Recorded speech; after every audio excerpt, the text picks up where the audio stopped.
Warahmatullahi wabarakatuh. Apakah hukumnya berhutang dengan hutang Bumper, Bang. menghalangi dia untuk mendapatkan rahmat Allah yang mulia?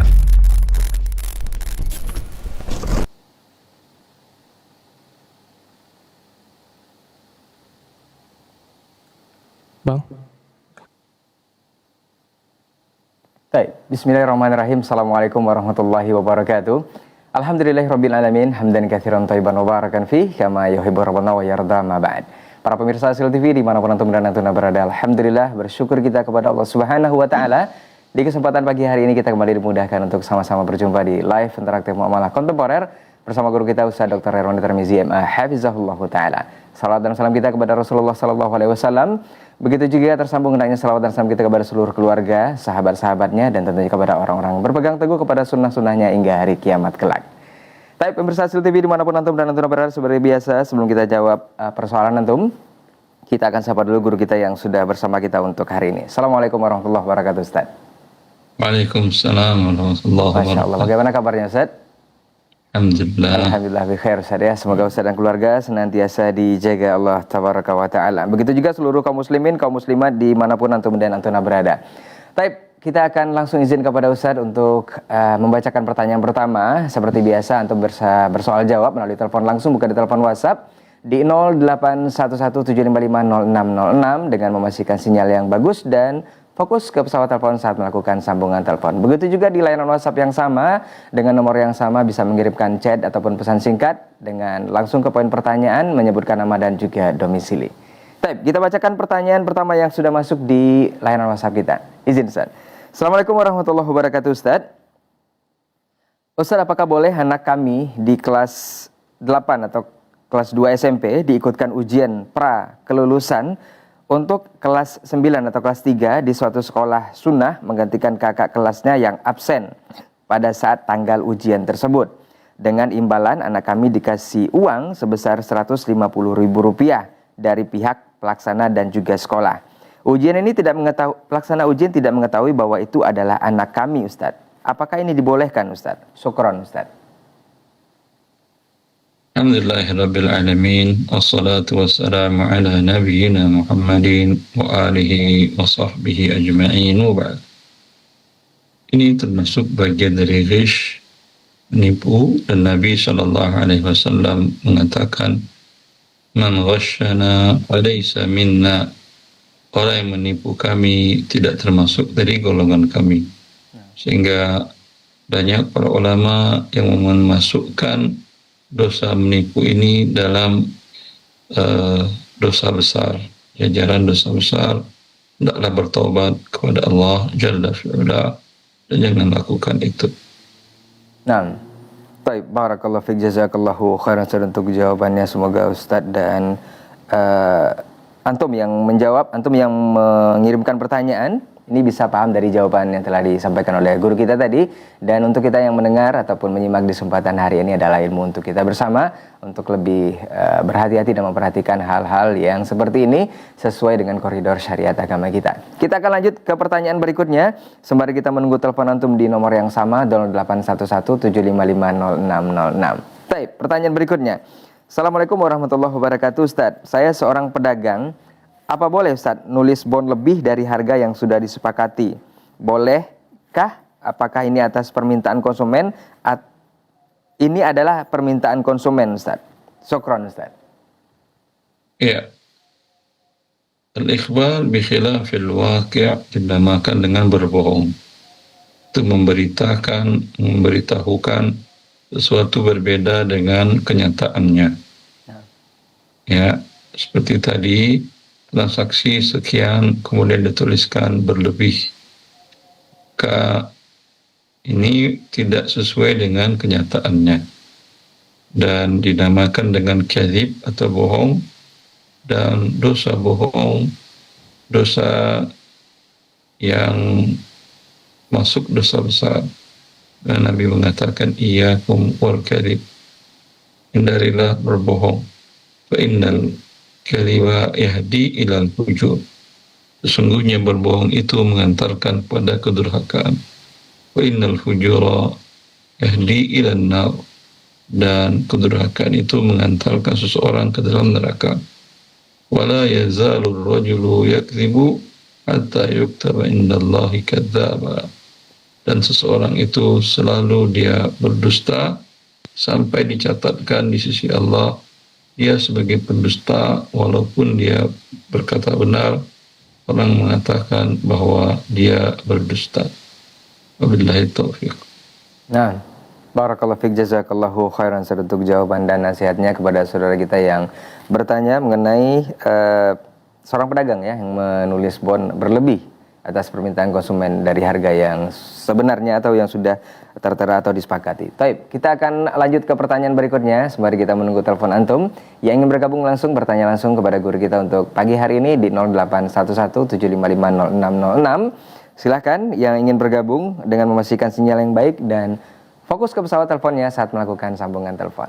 Baik, kita bacakan pertanyaan berikutnya di layanan WhatsApp kita. Assalamualaikum Ustadz, mau bertanya. Ustadz, ada seorang laki-laki masuk Islam. Dahulu beliau ini mempunyai toko yang menjual mainan anak-anak. Dalam toko tersebut ada mobilan, buku-buku yang tidak bermasalah insya Allah. Tetapi ada juga mainan yang berbentuk makhluk bernyawa, mobilan yang mengeluarkan suara musik, dan mainan berbentuk tokoh-tokoh kartun yang mengandung kesyirikan. Tentu dia tidak melanjutkan memperdagangkannya Ustadz. Tetapi bolehkah dia menjualnya meskipun dengan harga murah karena memang barangnya mahal-mahal sekali Ustadz. Jika dia memusnahkannya, maka dia akan menderita kerugian sangat besar dalam kondisi keuangan yang sekarang, yang mungkin bisa membuatnya terlilit utang. Apakah ini boleh Ustadz? Nah, dalam hal seperti itu, dalam kondisi realnya, dia tidak bisa dijualkan. Ya, mengandung musik, patung, dari makhluk bernyawa atau tokoh-tokoh syirik, kemusyrikan, tidak bisa diperjualbelikan. Kalau masih bisa untuk dihilangkan sebab-sebabnya, seperti patung kemudian diratakan mukanya, kemudian mainan ada alat musiknya dimatiin, diputus, atau diambil bagian alat musiknya, dan seterusnya, dan masih bisa dijual, silahkan. Atau para ulama mengatakan bila pecahan-pecahannya dijadikan barang biasa baru boleh dijual. Mereka berdalil dengan kasus yang terjadi pada Nabi Musa alaihissalam, di mana Samiri membuat patung anak lembu dari emas. Ya. Nabi Musa tidak menjualnya, tidak dibuat ulang, bahkan beliau mengatakan lanuharriqannahum. Summa kata Allah Azza wa Jalla, kata Nabi Musa, akan kami bakar. Summa lanansifannahum fil yammi nasfa. Kemudian hasil bakarannya, emas itu meleleh, itu dibuang ke Sungai Nil. baik, jazakallahu khairan untuk jawabannya. Semoga semoga antum yang bertanya ini bisa memahami dari jawaban Ustadz, dan semoga saja kita yang menyimak untuk hari ini juga bisa memahami dari jawaban yang sudah disampaikan dan ilmu untuk kita bersama untuk hari ini. Baik, untuk antum yang ingin bertanya langsung silahkan ke 081175500606. Yang ingin bergabung langsung silahkan dengan memastikan sinyal yang baik dan fokus ke pesawat telepon saat melakukan sambungan telepon. Kita lanjut ke pertanyaan berikutnya dari saudara kita di Singkawang, Kalimantan Barat. Assalamualaikum warahmatullahi wabarakatuh Ustadz. Semoga Ustadz dan keluarga senantiasa dijaga Allah Tabaraka wa Ta'ala, begitu juga kru Asil TV. Ustadz, COD yang bagaimana yang tidak dibolehkan? Misal seorang memesan barang via online Ustadz, dijelaskan harga sekian dengan ongkos sekian dan akan dibayar di tempat si penerima. Atau yang bagaimana COD yang tidak dibolehkan tersebut? Pertanyaan kedua, bagaimana pandangan dalam fikih Islam tentang membuat video dengan teknologi AI? Mohon penjelasannya Ustadz. Barakallahu fiik. Ya, yang Anda sampaikan itu tidak boleh COD-nya. Nah. Ya. Karena apa? Anda kan hanya mensifati barang. Baik. Barang punya milik Anda tidak tertentu. Umpamanya Anda menjual buku. buku harta haram muamalat kontemporer. Nah, Stok di tangan Anda ada 3. Karena Anda tidak jelaskan yang bagian kiri, bagian tengah, bagian kanan yang Anda jual. Yang penting buku harta haram muamalat kontemporer cetakan ke-26. nah, Padahal ada 3 di tangan Anda, berarti tidak jelas, dan itu dinamakan bi'uddain oleh para ulama. Dan uang juga tidak diserahkan di majelis akad, sehingga itu terjadi jual beli hutang dengan hutang. Yang biasa dilakukan oleh orang-orang itulah yang haram. Kalau Anda ingin yang halal, kalau Anda sebagai penjual, Anda katakan, di tangan saya ada 3 buku. nah, Ya, ada 3 buku harta haram. nah, Nah, ada 10 buku harta haram. Anda mau yang paling kanan, paling nomor 2 dari kanan, nomor 3, nomor 4, nomor 5, atau nomor 6, nomor 7, nomor 10. Dia tunjuk, umumnya saya yang nomor 8 dari kanan. Ini anggap ini kanan saya ya. nah, Dari kanan berarti yang ini. Yang ini ya saya jual ke kamu, ya. Itu boleh walaupun uangnya tidak tunai di majelis akad. Dengan ketentuan ini yang Anda tunjuk nomor 8 ini, Anda si penjual haram menjualkannya lagi ke orang lain. Kalau ada orang yang mau beli ke Anda setelah dijual itu, Anda punya stok 10, kata dia, saya ambil 10-10-nya Pak. Kalau kurang 1 saya nggak ambil. Lalu Anda katakan, ya udah saya jual ke Anda pembeli yang kedua, dengan alasan nanti kan bisa Anda ambil lagi, beli lagi dari tempat lain, Anda kirim.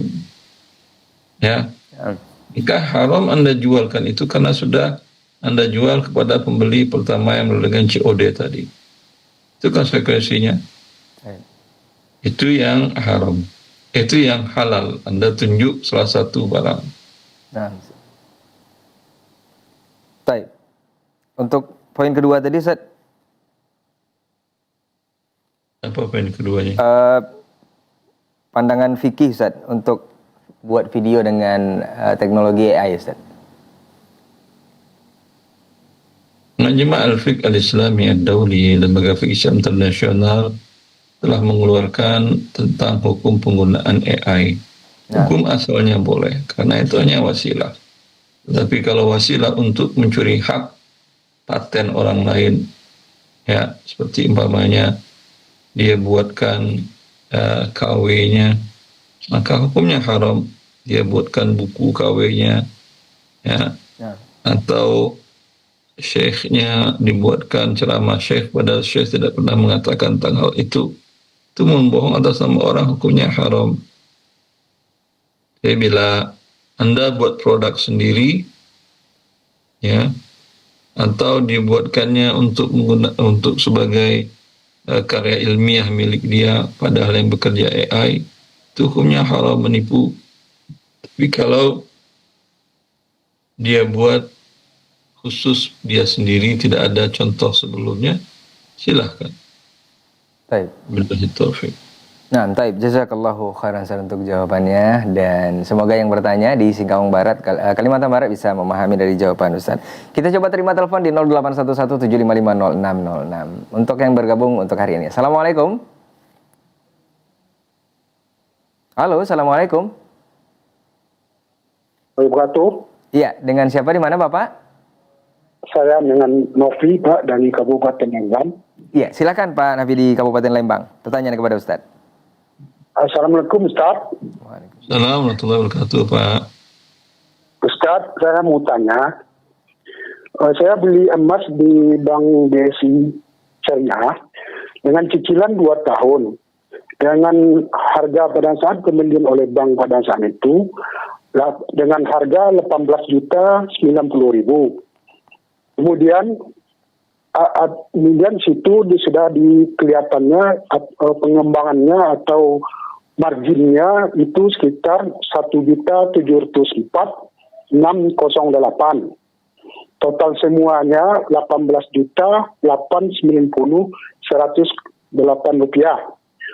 Sudah, dan ditambah lagi uang muka 904.500. Total semuanya selama saya cicilan 2 bulan tambah uang muka, tambah uang marginnya tadi, total semuanya 19.794.608. Yang saya tanyakan Ustadz, yang pertama, apakah penjualan emas ini setelah saya jual,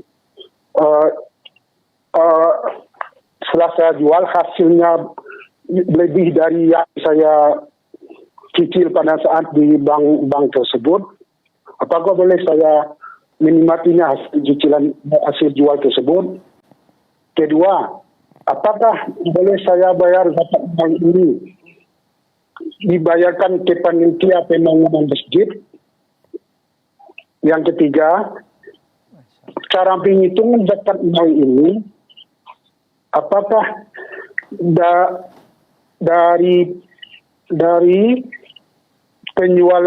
harga penjualan pangacaan itu kita kalikan dengan gram yang kita zakatkan itu, hasilnya itu di situ dibayarkan.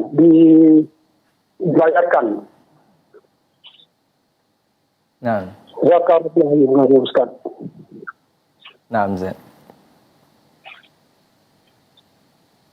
Ya, pertama, membeli emas dengan rupiah, Nabi SAW mensyaratkan menukar emas dengan perak harus tunai. Emas diserahkan, perak diterima. Perak diserahkan, emas diterima. Tidak boleh emas diserahkan, perak dicicil, atau perak diserahkan, kemudian emasnya dicicil. Nabi mengatakan itu riba. Dan kalau riba berarti dosa besar. Dan transaksinya tidak sah. Ya. Sekarang dengan rupiah bagaimana? Rupiah kan turunan dari emas dan perak. Ya. Rupiah itu pengganti dari emas dan perak. Sejarah uang kertas itu adalah uang dari emas dan perak. Indonesia, di Amerika belum ada, Inggris, di Jerman, di dunia manapun uang orang adalah emas dan perak. Ya, kerajaan-kerajaan Islam di Nusantara, non-Islam pun uangnya uang emas dan perak. Itu bukan uang kerajaan Majapahit, bukan uang kertas. Uangnya adalah uang emas dan perak. Ya. Dan kesultanan-kesultanan ketika zaman kemerdekaan mereka membantu biaya kemerdekaan, biaya rehabilitasi negara di Tapawar. Ya, mereka sumbangkan adalah emas, bukan kertas. Lalu fungsi kertas adalah turunan emas. Uang kertas, rupiah, dolar, dan seterusnya itu turunan emas dan perak. Berarti dia sama ilat sama uang. Ketika Nabi mengharamkan emas dengan perak dengan cara tidak tunai, berarti emas dengan rupiah, rupiah dengan perak secara tidak tunai hukumnya juga haram dan riba dan bagian dari dosa besar. Karena itu adalah riba, ya, maka pertama bertobatlah kepada Allah atas dosa besar, jangan ulangi lagi. Kemudian yang halal untuk Anda hanyalah pokok uang Anda. Waktu Anda beli berapa uangnya, 19 juta sekian tadi, 18 juta sekian, 19 juta. Anda jual emas itu, yang 19 jutanya halal, yang pertambahannya adalah riba. Berikanlah untuk kepentingan kemaslahatan umum, bukan untuk masjid. Masjid tidak boleh. Tapi untuk kepentingan umum, fakir miskin boleh. Wabillahi taufiq. Baik. Baik, jazakallahu khairan untuk jawabannya dari pertanyaan saudara kita di Lembang ya. Semoga yang bertanya bisa memahami dari jawaban Ustadz, dan semoga juga kita yang menyimak untuk hari ini bisa mendapatkan ilmu dari pertanyaan tadi. Baik, kita akan lanjut ke pertanyaan berikutnya sembari kita menunggu telepon antum di nomor yang sama 0811755606. Kita ke Makassar dari Ummu Sa'ad. Assalamualaikum warahmatullahi wabarakatuh, Ustadz. Ustadz izin bertanya, apakah hukum menerima jahitan bendera atau menjual bendera negara, Ustadz? Apakah ini dibolehkan? Barakallahu fiik, Ustadz. Hukum asalnya boleh, tidak ada masalah. Nah, Wabillahi taufiq. Baik, jazakallahu khairan Ustaz untuk jawabannya. Kita akan lanjut ke pertanyaan berikutnya dari hamba Allah di Medan, Sumatera Utara. Ustaz mau bertanya, seorang suami yang ASN meninggal dunia itu ada meninggalkan pensiun. Apakah pensiun tersebut hak sepenuhnya untuk seorang istri saja atau dihukumi sebagai waris untuk anak-anaknya juga, Ustaz? Walau anaknya sudah berumah tangga. Mohon jawabannya, Ustaz. Nah. Pensiun itu adalah komposisi dari pertama gaji yang dipotong oleh ASN, yang dipotong dari ASN setiap bulannya sebanyak 7%. Kemudian sekitar 4% subsidi dari perusahaan atau instansi. Yang 7/11 ya, 7/11 itu, dan dana ini pun dikembangkan dalam bentuk ribawi, dalam deposito dan lain-lain. Maka ketika diterima uang tersebut, di sana ada 7/11 itu adalah uang dari yang meninggal. Berarti statusnya dibagi waris. Kemudian ada riba penambahan kelebihan dari 11% itu adalah riba pengembangan, itu diberikan kepada fakir miskin. Kemudian 4/11 ya, itu subsidi sesuai dengan syaratnya, di mana instansi atau perusahaan mengatakan ini milik istri selagi belum dia menikah dan milik anak-anak selagi anak-anak di bawah umur 23 tahun. Maka mereka bagi rata lah. Billahi taufiq. Baik, barakallahu fiik, jazakallahu khairan Ustaz untuk jawabannya. Semoga yang bertanya bisa memahami dari jawaban Ustaz. Kita coba terima telepon di 081175500606. Halo, assalamualaikum. Waalaikumsalam warahmatullahi. Iya, dengan siapa di mana Pak? Anak Abu Akilah Pak dari Batam. Iya, silakan Bapak yang di Batam, Abu Akilah. Nah. Assalamualaikum. Assalamualaikum warahmatullahi. Ini kan anak mau tanya tentang BPJS Ketenagakerjaan kan. Itu untuk pencairannya kan. Itu kan ada pertambahannya Kak. Dari Mbaknya. Itu untuk menghitungnya itu kayak mana Kak? Itu yang pertama. Kalau ada Yang kedua, tanyakan ke BPJS Ketenagakerjaan, kadang dia tunjukkan berapa dana pengembangan. Kalau dia tidak tunjukkan, Anda perkirakan saja berapa bunga deposito, segitulah pertambahannya yang harus sudah keluarkan. satu lagi Kak. Apa? Kan itu ada apa PHK ya kan? Itu dipotong pesangon beserta kirim pajak dari BPJS sama pesangon itu kan. Nilainya kayaknya lebih dari 10% dari apa BPJS itu tadi.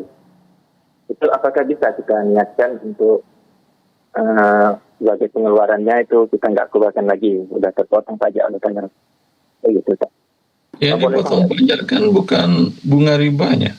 Kalau dikatakan oleh pajak yang kami ambil bunga ribanya, selesai. Tapi yang dipotongnya dari keseluruhan harta Anda. Wabillahi taufiq. Baik. Berarti harus mengeluarkan lagi apa enggak itu kan? Iya, wajib Anda keluarkan. Satu lagi Pak, kalau misalkan kita niatkan untuk apa mengeluarkan sama saudara kita, bisa itu Pak dikeluarkan uangnya Pak? Kalau saudara Anda fakir miskin boleh. Iya Pak. Oke. Kalau saya Baik, jazakallahu khair. Baik, barakallahu fiik, jazakallahu khair untuk Abu Akilah di Batam yang sudah bertanya di 081175500606. Bertanya langsung kepada guru kita untuk kesempatan pagi hari ini. Mudah-mudahan apa yang ditanyakan bisa dipahami dari jawaban Ustadz dan tentunya ilmu juga untuk kita bersama di hari ini. Kita akan lanjut ke pertanyaan berikutnya masih di layanan WhatsApp kita di 081175500606. Halo, assalamualaikum warahmatullahi wabarakatuh Ustadz. Penerbit-penerbit itu banyak menuliskan kalimat seperti ini Ustadz di awal buku. Tidak boleh menyalin atau memfoto dengan alat atau cara apapun halaman manapun dari halaman buku ini kecuali dengan izin tertulis dari penerbit. Nah, jika buku-buku tersebut ditemukan dan disebarkan di internet secara cuma-cuma dan dibolehkan bagi siapa saja yang ingin mengunduhnya, apakah boleh kita mendownloadnya, Ustaz, dan membacanya? Nah, Anda berarti tukang tadah pencurian. Kan pemiliknya mengatakan tidak boleh, berarti yang mengambil adalah pencuri. Itu haknya yang diakui oleh syariat. Jika dia mencuri, Anda manfaatkan. Berarti Anda tukang tadah hasil pencurian. Dosanya sama, tidak ada bedanya. Wabillahi taufiq. nah, baik, barakallahu fiik, jazakallahu khairan untuk jawabannya yang bertanya mengenai buku-buku yang disebarkan di internet ya. Mudah-mudahan ini dipahami untuk yang bertanya. Jika sudah ada peringatan tersebut, kita seharusnya lebih paham dengan apa yang disampaikan. Baik, kita akan lanjut ke pertanyaan berikutnya dari Sumatera Barat. Assalamualaikum warahmatullahi wabarakatuh, Ustadz. Mau bertanya, bolehkah bagaimana hitungan zakat usaha, Ustadz? Bagaimana mengukur nisab dan kapan kami mulai bayar zakatnya? Kemudian yang kedua, apakah boleh gunakan ornamen bebek kecil sebagai penghias tanaman di pot untuk dekorasi rumah? Syukron, Ustaz. Zakat usaha yang dihitung adalah pada saat hari jatuh tempo zakat, anggap umpamanya hari ini. Maka yang dihitung ada uang tunai, piutang lancar, barang dagangan, stok barang di toko ataupun di gudang dengan harga APP, dihitung semuanya keluar angka dikali 2,5%. Itu yang dizakatkan. Adapun bebek di pot berbentuk apa tadi patung, hukumnya halal. Nah, baik. Jazakallahu khairan untuk jawabannya dan penjelasannya kepada saudara kita yang bertanya mengenai persoalan tersebut. Dan kita akan lanjut ke pertanyaan berikutnya. Untuk antum yang ingin bergabung silahkan ke 0811-755-0606 melalui telepon langsung, bukan di telepon WhatsApp, dan pastikan sinyal yang baik di tempat antum dan fokus ke pesawat telepon saat melakukan sambungan telepon atau mengecilkan volume televisinya. Baik, kita lanjut ke pertanyaan berikutnya. Assalamualaikum Ustadz. Ustadz, apa benar bahwa pinjam uang rial kepada mutawif kemudian dikembalikan nanti ini mengandung riba, Ustadz? Karena Anda pernah meminjam uang kepada mutawif ketika umroh, saat itu ingin membeli sesuatu namun uang rialnya kurang. Mohon penjelasannya, Ustaz. Nah, bayarnya pakai apa? Kalau Anda bayar pakai rial, tidak ada masalah, boleh. Kalau Anda bayar pakai rupiah, kurs mana yang Anda pakai? Kalau kurs pada saat Anda membayar, boleh. Jadi kalau kurs pada saat meminjam, terjadi riba. Wabillahi taufiq. baik. Jazakallahu khairan untuk jawaban dan penjelasannya kepada saudara kita yang bertanya mengenai pinjam uang rial kepada mutawif ya. Baik, kita akan lanjut ke pertanyaan berikutnya dari Umu Abduh di Bandung. Assalamualaikum Ustadz. Ustadz mau bertanya, bagaimana akad yang tepat antara pihak A sebagai pemilik usaha dan B sebagai pemilik produk yang memberikan hak pakai atas produk kepada A, di mana produk tersebut pada awal kerjasama baru mencakup sebagian kebutuhan operasional A dan akan terus disesuaikan atau dikembangkan mengikuti kebutuhan A selama masa kerjasama.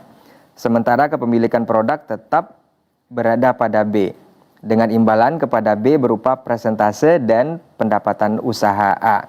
Nah, jika skema persentase tersebut dibolehkan, sejak kapan B boleh menerima bagian tersebut secara halal?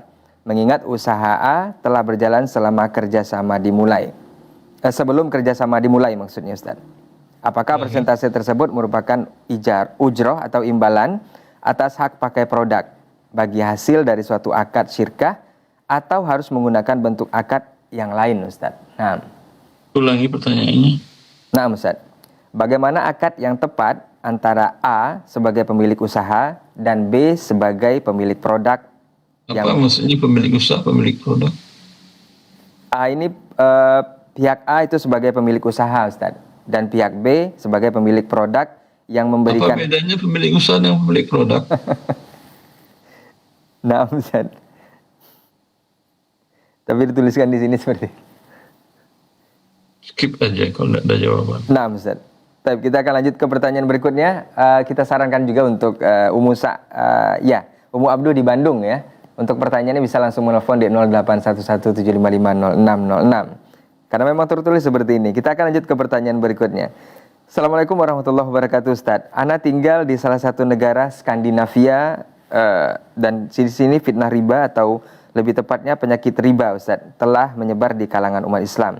Karena sebuah fatwa yang menjadi sandaran bagi mereka mengambil fatwa ini dari salah satu lembaga fatwa resmi dan salah satu negara Arab dengan argumentasi bahwa muamalah yang batil dalam urusan harta dengan orang kafir harbi hukumnya diperbolehkan Ustadz.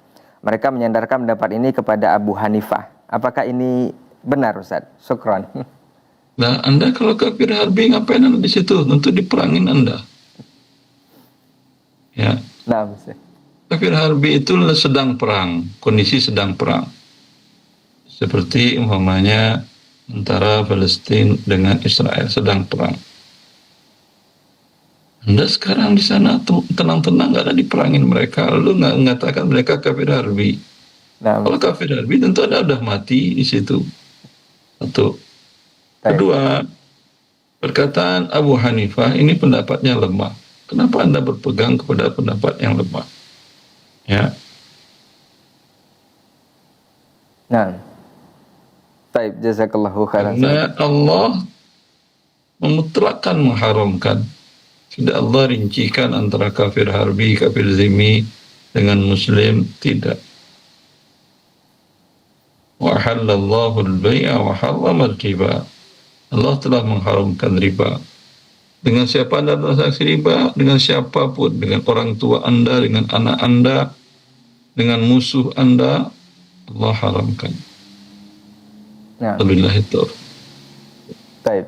Barakallahu fiik, jazakallahu khairan untuk jawaban dan nasihatnya kepada saudara kita yang jauh di luar negeri ya, yang bermuamalah dengan kawan-kawan non muslim. Barangkali mudah-mudahan ini bisa dipahami dan menjadi solusi dari permasalahan yang disampaikan. Baik, sepertinya itu pertanyaan terakhir yang bisa kita bacakan untuk hari ini, dan sebagaimana biasa kita akan dengarkan sedikit nasihat dari guru kita sebelum kita tutup program ini. Falyatafadhal mashkur Ustaz. Wani akhwati fillah, dalam hidup ada terus banyak perbedaan pendapat. Saat COVID-19 mulai berada, oh itu flu biasa, oh itu rekayasa, oh ini konspirasi. Ya. Nah. Tidak apa-apa. Ya, dan ada pendapat lembaga resmi yang kuat. Silahkan Anda mau mendengar pendapat yang lemah tadi, pendapat beberapa dokter tadi, efeknya Anda lihat orang mati bergelimpangan. Itu dalam masalah dunia. Masalah akhirat juga begitu. Ya. Ada yang mengatakan, oh ini tidak apa-apa, kan di masa Nabi tidak ada bank. Maka hukum asal muamalat boleh, transaksi dengan bank boleh, dengan bank konvensional. Ya. Anda yang berpendapat itu ada. Anda mengikuti silahkan, efeknya Anda pasti tidak akan senang di dunia apalagi di akhirat. Karena yang Anda langgar adalah ketetapan dan ketentuan dan hukum Allah Azza wa Jalla. Adapun yang Anda ikut tadi pendapat hawa nafsu sebagian manusia. Maka selalulah berdoa, wahdini lima ikhtulifa fi. Allah berikanlah aku hidayah, petunjuk kepada hal-hal yang diperselisihkan. Ya, tunjukkan aku kepada kebenaran ya Allah. Wahdini lima ikhtulifa fihi minal haqq, innaka tahdi man tasha'u ila siratin mustaqim. Allah, tunjukkan aku bila ada perbedaan pendapat orang-orang kepada jalannya yang benar. Sungguhnya engkau menunjuki manusia kepada jalan yang lurus. Assalamualaikum warahmatullahi wabarakatuh. Waalaikumsalam warahmatullahi wabarakatuh. Barakallahu fiik, jazakallahu khairan untuk waktu dan ilmunya. Di kesempatan pagi hari ini sudah bersama kita di live interaktif muamalah kontemporer, dan semoga Allah mudahkan di pekan berikutnya. Di Selasa depan kita akan bersama guru kita kembali guna menjawab berbagai persoalan antum seputar muamalah kontemporer tentunya di 0811755606. Jazakumullah khairan untuk perhatian antum semua yang sudah bergabung juga dan sudah mengirimkan pesan singkat di layanan WhatsApp kita. Taib, afwan untuk semua salah kata kita bicara, kita tutup hari ini dengan doa kafaratul majelis. Subhanakallahumma wa bihamdika asyhadu an la ilaha illa anta astaghfiruka wa atubu ilaik. Wassalamualaikum warahmatullahi wabarakatuh. Assalamualaikum warahmatullahi Apakah hukumnya berhutang dengan Hutang menghalangi dia untuk mendapatkan rahmat Allah yang mulia.